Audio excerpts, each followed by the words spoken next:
All right, everybody, thank you for joining the second session of Google Guru's Admin Training Week, Summer 2014. We've got another great presentation for you today. We're joined by Justin Gale, who I'm going to introduce in just a minute, but hopefully a lot of you stopped by our first session this morning as the introduction, or the Admin Console First Steps. For those of you who weren't able to make it to the first session, I'm going to do a quick introduction to Google Guru and Admin Training Week, and then we'll go ahead and get started. So I'm going to hop into my presentation here for a second, and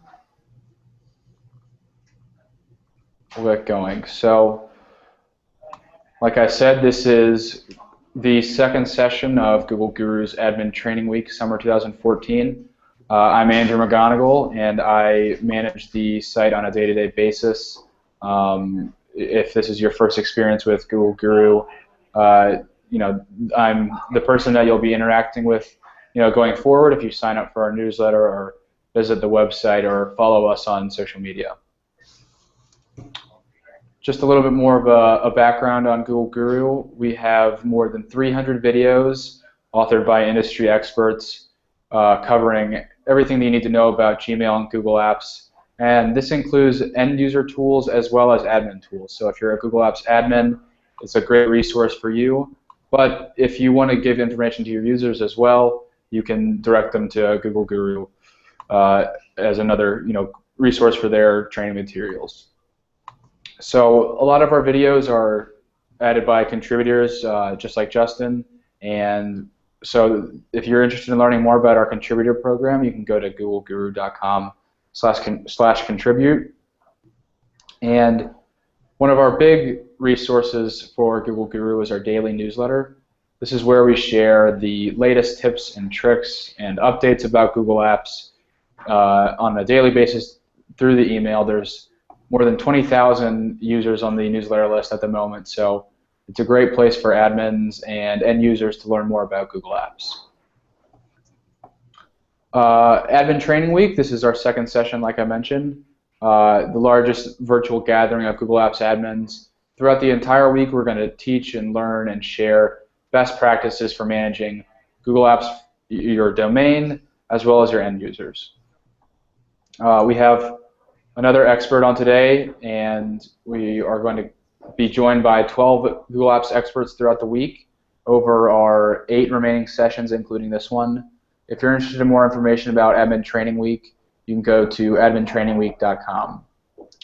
We also have a lot of exciting giveaways to talk about, our free t-shirts and ebook, as well as being eligible for the Nexus 7. So I'd like all of you to take a moment to go to googleguru.com/ATW2. Keep in mind, Guru is spelled G-O-O-R-U. I know there was a little bit of confusion during the first session, so if you go to that URL, you can fill out a short form which will help us gauge the type of audience that we have today, as well as get your information for the free t-shirt and ebook, and also make you eligible for a Nexus 7. So yeah, please go fill out this short form. And another thing that I'd like to mention that sounded like an issue that we had during the first session, if the screen resolution is a little funny to you and you can't adjust the resolution inside the Google Plus event page for some reason, I know you're normally able to improve the clarity a little bit, but for some reason if you're not, you can go to our YouTube page by clicking the YouTube icon at the bottom right corner of the Hangout on Air, and you can watch it there and you should be able to adjust the resolution. So with that, I'd like to go ahead and introduce Justin Gale and his session on introducing new features. Justin Gale is the senior architect at BRP, where he has led the Google Apps movement since the very beginning. He's going to share some best practices with dealing with a lot of users and in a large enterprise environment. So, Justin, I'm going to go ahead and turn it over to you if you want to go ahead and get started. Awesome. Well, thanks, Andrew. Good to be here. Good to be back with Guru doing another presentation out to everybody. And with that, I will flip over my presentation and get started.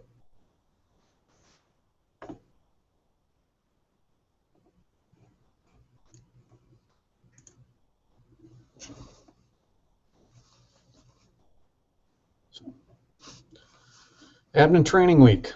We're doing the strategy for introducing new features. As Andrew said, I'm Justin Gale from BRP. A little bit typical who we are. BRP, we're one of the world leaders in design and manufacture marketing of some of the absolute coolest toys in the power sports industry. A little bit about us. We went live on Google in 2012. We have over 5,600 accounts on Google Apps. We're in 40 plus locations, 30 plus countries around the world. A little bit about me. I went Google in 2010, about 2 years before we went Google. People regularly see me using old Chromebooks or even slightly newer Chromebooks for work, blogging, etc. Like Andrew said, I'm the Senior Google Apps Admin at BRP, one of the first certified administrators for Google Apps. You may hear more from me and from Gary, who you heard on the last session, coming up this summer. We're probably going to do something on that topic. I'm a top contributor over at Google Enterprise Connect for the business, education, and other customers who have access to that. I'm a moderator on a couple Google Plus forums and got my blogs, and I'm on Google Plus as well. If you want to look me up, ask me questions. But we're here today to talk about new features. And I thought about that when they said, hey, can you present on new features? I thought, sure. What's the most important thing to know about new features? I said, well, how do you roll them out? I said, well, what's rolling out? Right? So the key about new features is really that it's a whole roadmap. You have to be informed. You have to share the information with the right folks at the right time. Be aware of what controls and options that Google gives you for doing this, and then take advantage of that. You know, structure your domain to best suit these new changes or things you want to do in your domain. So stay informed. You know, this is the age-old thing of you can't manage what you don't measure. You know, if you want to have plans or strategies, you got to know what's coming, when it's coming, why it's coming, and what you do about it, right? So how do you do that? Well, Google provides a pretty good site called the What's New site, and that's the what'snew.googleapps.com. One of the things everybody talks about on that site is this kind of real cool looking calendar, release calendar. Tells you about all the stuff that's happening, sort of. And I don't work for Google, and Guru doesn't work for Google. It's a nice utility, nice resource, but even Google doesn't always tell us everything exactly on time. But that site has a lot of cool stuff on it. On that What's New site, you can subscribe to updates to the calendar. Very useful for admins. Why? Because sometimes that's the first place you see announcements from Google. Not always, but sometimes. They've got a really cool monthly summary of changes. So every month, basically in hindsight, they say, this is what happened this past month. All these new features came to your domain. Now, when you look at what happens during the month, you get these little blurbs, you know, hey, we introduced some new Gmail feature, blah, blah, blah. That's great at the time. It's not necessarily the most effective, but looking at the stuff in hindsight, you get some really good insight into things you may have missed, or sometimes they've even written tips or tricks on how to use them better. So I'd highly recommend taking a look at their monthly summaries. On that website, they also talk about their whole release process. And if you're not familiar with Google's release process, we'll talk about it just a little bit here, but it's probably good to review that stuff and be comfortable with it yourself. And finally, that site has some links to blogs that you can subscribe and monitor. And I've written about this kind of thing several times, and I looked over what's there, and I thought, hey, for the folks who cared to attend today, let's give you some bonus listings at the end. So very end of my presentation, I'll give you a few other key sites that you probably want to subscribe to or look at on a regular basis to see, hey, what's going on in the Google world with Google Apps that I might have missed, that I might not have heard of, or that nobody mentioned yet. So once you have all that information, I talked about sharing it. Again, it's all about the plan, right? So you can't roll out something new without a plan. And everybody goes, well, I can just tell everybody. But really, when you think about it, you have to think ahead of time, who are the people you want to tell? I kind of broke it down and said, well, you've probably got your service desk and your support teams. You've got your company or organization-wide communications. Do you have distribution lists set up so that when it's time to do something, you can react and turn on a dime and send that out? People may go, well, why do you need to communicate to your service desk or support team? Well, what if the feature is something that's, you read it and it's going to ask a lot of questions, or it's going to have a lot of pop-ups and somebody's going to have to ask, hey, what do I do? You probably want to make sure to tell your support team, your service desk folks immediately so they're prepared and thinking about it and not hit blindside. All right, so share the changes as appropriate. Those monthly summaries, they are really good to send to management type folks and say, hey, here's all the great stuff that Google did for us this past month. You might want to be aware.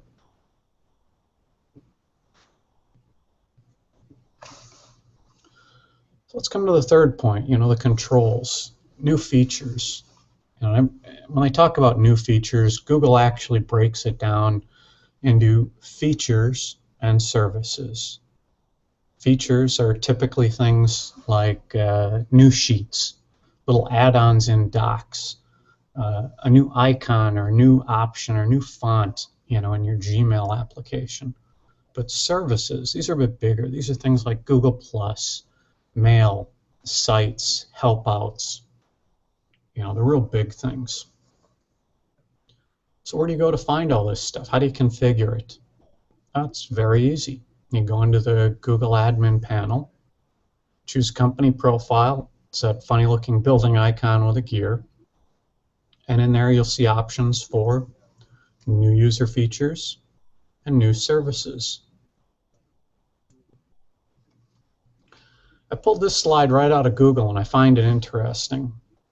Almost all the time when they talk about the release tracks, they talk about rapid and scheduled. The early adopters and the standard adopters. Google's documentation, and you can see why they say, hey, this is recommended, is let's start with the scheduled track, to tell you about it. And, choose this track to get something, not immediately. It gives you a little extra time.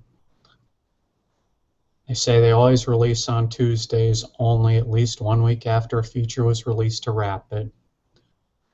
And Rapid, hey, this is the cutting edge, right? If something's new from Google and you want to be on it and you want to get it first, be on Rapid, right?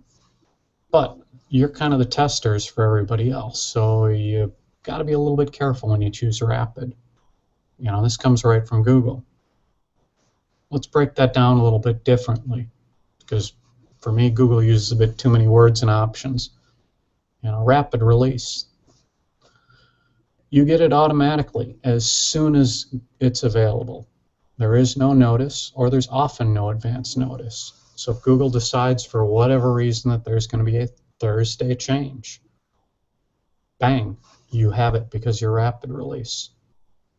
Scheduled release, typically, 1 to 2 weeks later after Rapid release.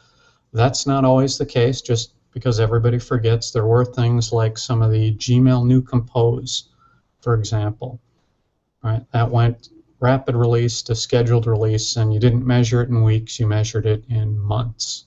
So not everything follows 1 to 2 weeks. We get so used to working with Google, so used to working with the cloud, where everything is just happening. But not everything always happens that quick. The transition to new sheets was not a 1 to 2 week delay. It was, like 6+ weeks. So rapid versus scheduled, Google says it, and this is my tip to you. Most organizations choose scheduled. You have time to prepare, time to communicate. Now, some things to remember, and you won't find these written down. All right.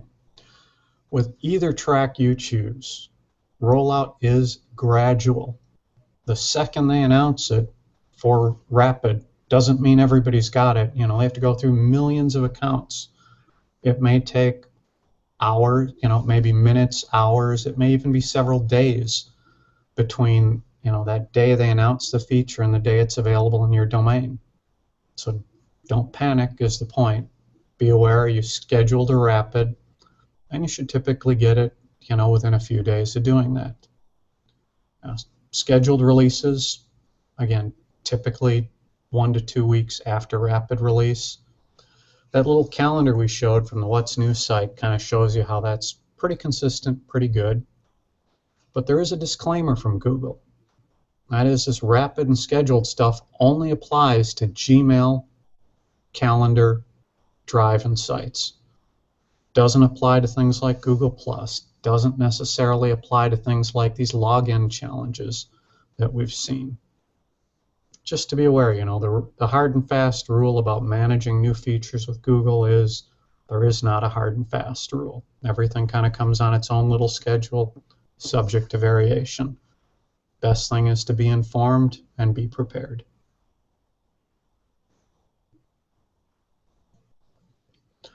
So let's talk about implementing some of these controls. What does this let us do? We've got 2 settings, rapid release and scheduled release. But we also have a setting about enabling these new services. Do we want them to happen automatically, or do we want them to start where they're not enabled? All right, so you go, why would you want that? Well, what if they introduced, Google Super Hangout 2.0? Do you want that automatically? Then you choose Auto Enable. If you don't want that automatically, you choose Manual Enable. What this lets us do, I think, is pretty cool. You have basically four levels of rollout, right? From real aggressive, choosing rapid release and Auto Enable, to fairly conservative, scheduled release and manual enabled services. Just something to think about is, where do you guys fit? What's your organization's tolerance for rapid change, and what's your comfort for rapid change, right? Most people tend to fall more on the conservative side, sometimes all the way to the right, and sometimes at that more middle section where we're scheduled release, but we'll take the new services when they come out and are available to us. Now, how do you structure, how do you plan, how do you really deal with all these things? Well, for us, it was easy. We're a big global Active Directory shop. We saw Google, and we saw this really cool thing in there called organizations. They are one of the best kept secrets of Google Apps. Google currently uses organizations to separate the users and control various access to services, etc. A lot of people want to model their Google organization after their LDAP or Active Directory structure. You probably don't want to do that. You probably have too many levels, too much complexity. Really, the best practice is keep it simple. Don't create too many orgs. Create only what you need. And remember, if you're just starting out, it is far easier to give more, to add features and options than it is to take away or lock down. So you probably want to start out with the least amount of stuff open and add things as you need or as you require.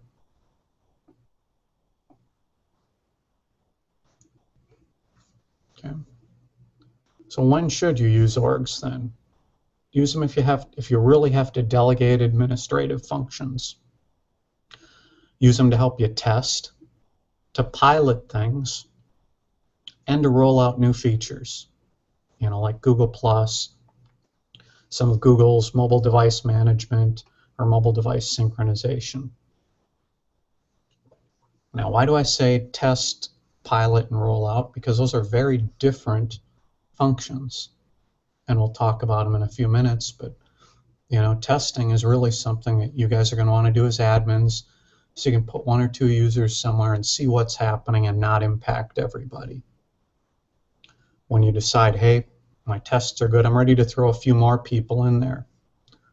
You may have a pilot organization where you're running these people in, and you go, okay, this is good, and you may roll everybody into that, or not. But those are great use cases for multiple organizations inside your domain.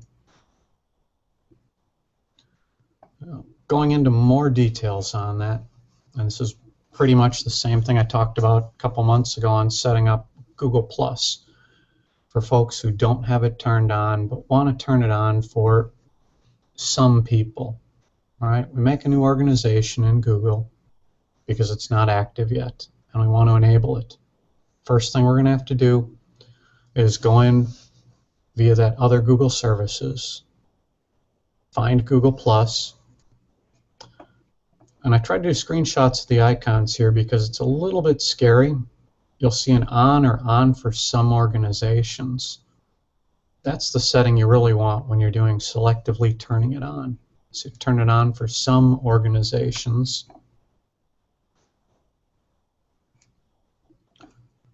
I've got a couple more screenshots kind of showing here. Hey, I'm looking at Google Plus. It's inherited for different things, and it's off, but that's not what I want, right? I really want to turn it on. So we'll go back. Really want to turn that on, so go ahead and turn that on. Key things when you're playing around with these on and off settings, pay attention to what's red in your org structure, and then pay attention on the other side if it's on or off, and don't forget to hit apply or cancel. Very key points. Now, thought I'd give a bunch of examples, and I know I saw a few questions on the moderator about this, talking about org structures and how do we manage and how do other customers that I know manage. A lot of folks, when they go live, they just create one organization, all right, and they have all their users in that. Let's just pretend it's called, regular users. But you say, I want to play with some settings. I want to play with some advanced email settings, content compliance, or mobile device security, and try locking something down, or disabling synchronization. So create a test org. That's okay, right? You can have as many orgs as you want, but keep it simple. Call them something meaningful so that you know when you're looking at it kind of what this is about and why it's there. Now let's expand that, kind of give you a visual view. This would be that same regular users test org structure, and say now I want to roll out Google Plus. Just like we did in a little step-by-step, it's okay to add another org and call it Google Plus. I start out with 2 organizations, end up with 3.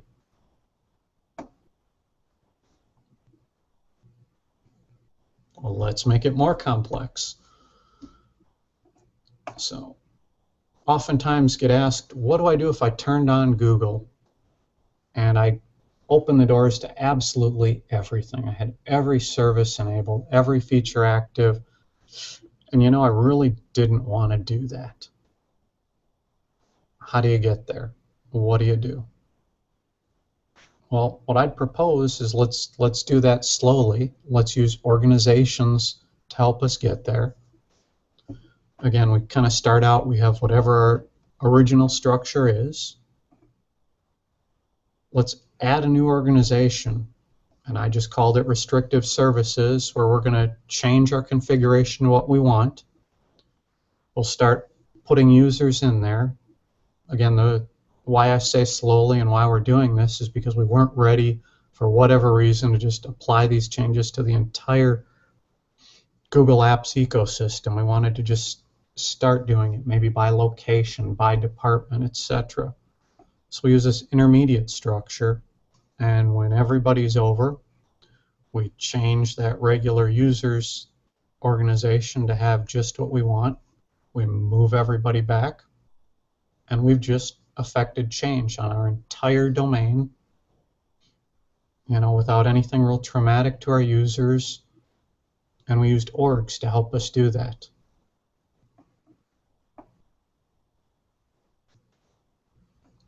Okay. But let's get more complex, right? That's an easy one, but usually we got several projects going on at once. So how do I manage several projects going on? I manage it the exact same way. I've got my initial structure with my regular users and my test orgs. We can test things. And they say, hey, Justin, we want to roll out Google+. Okay. We also want to roll out mobile security. Right? Mobile security is kind of a neat one, just because there's a lot of stuff tied with that. Now, what you can do in this case is you can actually have some of your orgs have duplicate settings, right? Be subsets. Or, in this case, I put mobile device security with Google+, and I created an org called restricted sync, where I took away everybody's ability to sync their devices. Now, why would I use a structure like this? It's going to allow me to have, like a Google Apps-based workflow where people get a form, they fill it out, they acknowledge policy, and if they acknowledge policy, they get put into one org. If they don't acknowledge policy by a certain time frame, they get put into another org. So now what we've been able to do with that kind of workflow and that kind of structure on our intermediate box here is I can roll out Google+ and restrict users who aren't acknowledging policy. When we get all done and have everybody in one or the other boxes, just like our previous example, we can change the base and reset, what is normal. So the new normal will be restricted access.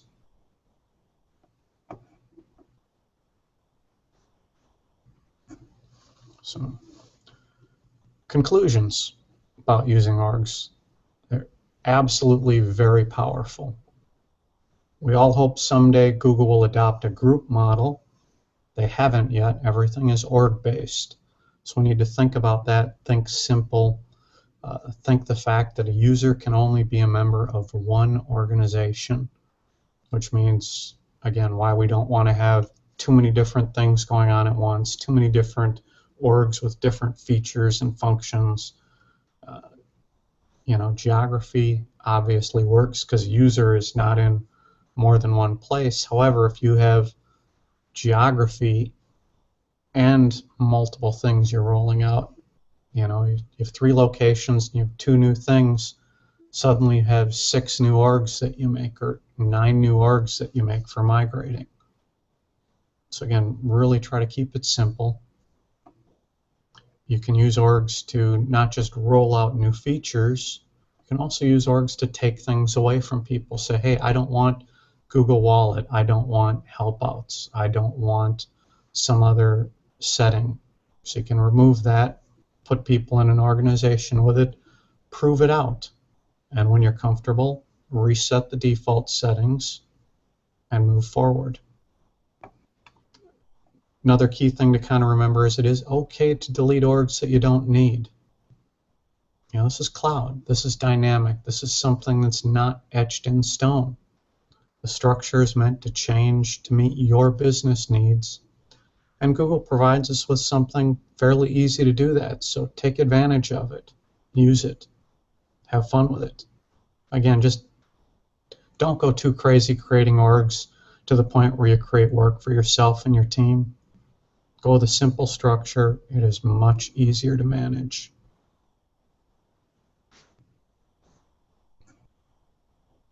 All right, now for the good bonus section for everybody who stayed tuned this far. These are sites you will not find listed on the What's New, but I have written about them and follow them myself, find them to be great sources of information. First one is the unofficial Google blog by Alex Shidu. He sometimes even scoops Google on announcing things. Tells you a lot of features that you didn't know about, how to use them, and when they're coming. Follow him. It's worth your time. Second one is the Google Enterprise posts on Google+. If you look it over, you see that they actually do post a lot of their new stuff more and more right here on Google Enterprise. So great thing to look at, follow it, put it in your circles, pay attention. A lot of announcements, obviously, about organizations going Google and other things, webinars, etc. But they do post some of those key announcements of new features, and that's really what we're trying to find out, trying to stay on top of, to be able to share and communicate. For customers, large businesses, large organizations, a lot of the EDU space, you've been probably previously invited to something called Google Enterprise Connect. I know they're still adding a lot of folks into that. Great resource, a lot of very, very expert customers out there and knowledgeable people that I like to chat with and ask questions of. Last source is Engadget. You'll find a lot of other news out there, but Engadget does post quite a bit about Google. Very worth your while. You can take all these sites, because they're all RSS feeds, put them in your favorite news reader. Years ago I used to say, hey, use Google Reader. That went away. I was all set to tell everybody, hey, use Feedly, but that's been suffering some denial of service attacks this week. It's currently up, and I've been using that back again until I change my mind. But really don't like to pull all this stuff into email, because honestly, once a week, 2 weeks goes by, you really just aren't as interested anymore, right? It's about what's coming next. And that release calendar from Google, pretty good place, and all these other blogs, really good place to find out what you've got.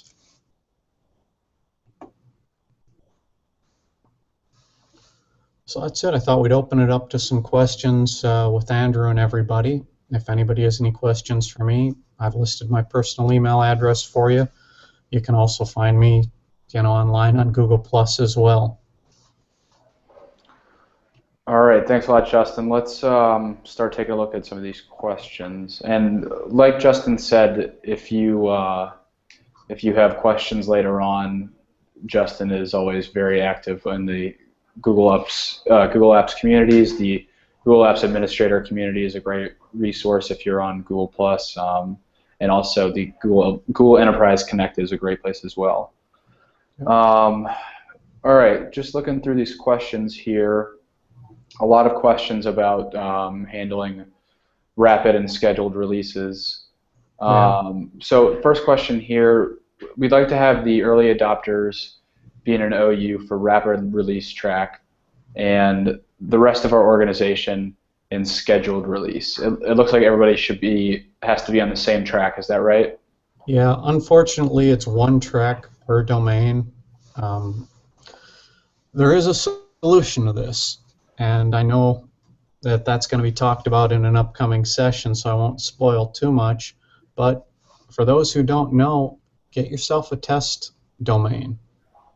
All right, you can have a test domain with, what is it, you have to name them funny usually, like test.yourdomain.com.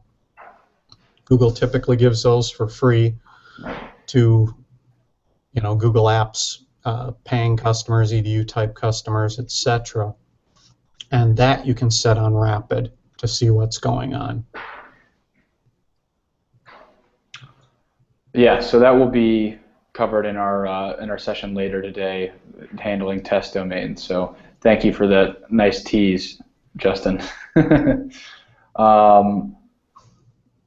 So that actually covers a couple of our top questions that we have here.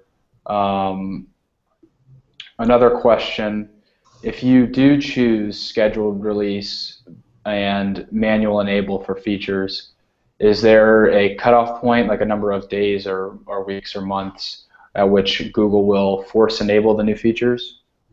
No. So it's a good question, but the reality is those new features for the most part are services. They can sit not enabled forever. You may choose to enable it. You may choose not to enable it, right? Depending on your location, your legal requirements, etc. Great examples might be things like Google Wallet, helpouts. Um, it really just depends on your organization, where you are in the world, and what your governing things say about what you can and can't have and do. Again, like all things Google, for the folks that caught it yesterday, there was an announcement about premium features being opted in for everybody, regardless of what your settings were.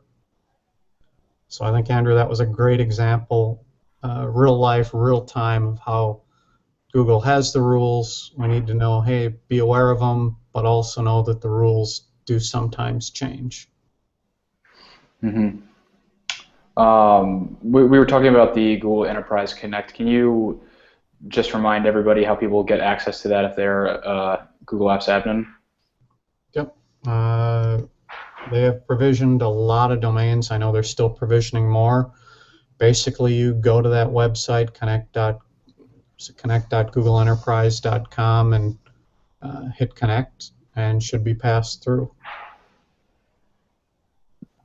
Inside of there, there's an admin forum. There's a users community, continually kind of growing space right now. For those who have been members of a lot of the Google groups, like for the EDU or North America or Canada or some of the other Google groups where we had support kind of running, they all transitioned into Google Enterprise Connect and have been expanding ever since. Okay. Thank you, Justin. Just a simple question. Can a user be a part of more than one organization?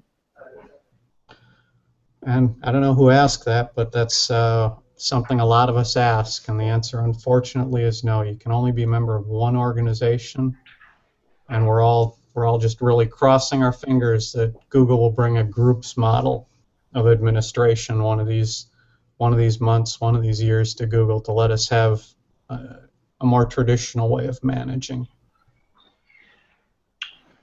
We've got another question about using Google Directory Sync from, so when using Google Directory Sync from an Active Directory domain, will newly created OUs outside the synced OUs remain on the next sync, or will they disappear again on the next sync? Newly created. I just kind of thinking that through. I believe it depends on your settings, right? But I think they will disappear. Now, Okay. It's a great point to talk about orgs and GADs. For people who don't know, GADs is Google Apps Directory Sync. A lot of larger customers use it. However, a lot of folks, ourselves included, don't use it to sync orgs. That's not to say we don't sync our users into the orgs. We don't use it for creating organizations, strictly for moving users from one org to another. That way you never run into a problem of anything like that. Kind of an interesting way of doing it, but it keeps that level of admin control. All right, I think that's most of our questions that everybody has. That seem to be the important question. One thing that I wanted to mention before we sign off is that, or we stop the question section, is that we got a lot of questions about what do Justin and I know about the new Google Classroom feature. Justin manages a Google Apps for Business domain, and I know that as much as he likes talking about Google Apps for Education is not his area of expertise, and I personally have not had a chance to use Google Classrooms. I know about as much as everybody else does in the videos that have been released. Right. But wait, we've got to have a teaser, right? But wait, did you have something? I've got to have a teaser, man. The teaser is, I believe that we have recruited some Google Apps admins from EDUs to join us on our end of the week session.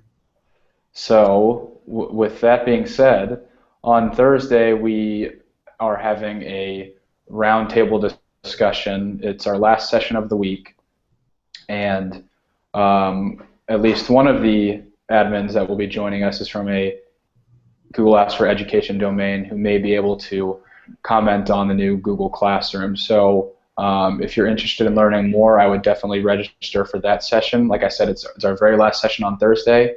And even if you're not a Google Apps for Education user, we have at least 4 admins ready to go for the roundtable on Thursday, and we're going to discuss a lot of interesting tools for managing Google Apps, and it's from some of the bigger names of Google's customers on Google Apps. So that'll be a really exciting session. Justin's going to join us again there and offer some more just general Google Apps tips, not necessarily related to his presentation today.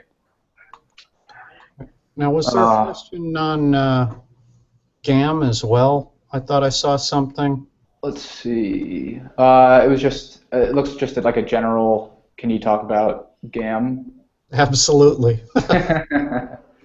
And also, for those who don't know and aren't familiar, there's a lot of great tools out there. GADs from Google to help with a lot of your provisioning. Users, not just base user accounts, but also that profile information. GADs can provision shared contacts automatically from your LDAP source. It can provision resources, groups, populate the groups, etc. There's also a tool called GAM, Google Apps Manager, from the good folks at Dido and our friend Jay Lee. Great command line tool, does a ton of stuff. Lets you basically write little batches to do a ton of admin functions. So when I just saw that pop up, I said, well, can I talk about it? And do we know when a new version of GADS is coming? From Josh. Okay. So the question is really about the new versions of GAM and GADS. And why are there new versions? Because Google changed the APIs. They're using the admin SDK, the directory API. These are all the new stuff.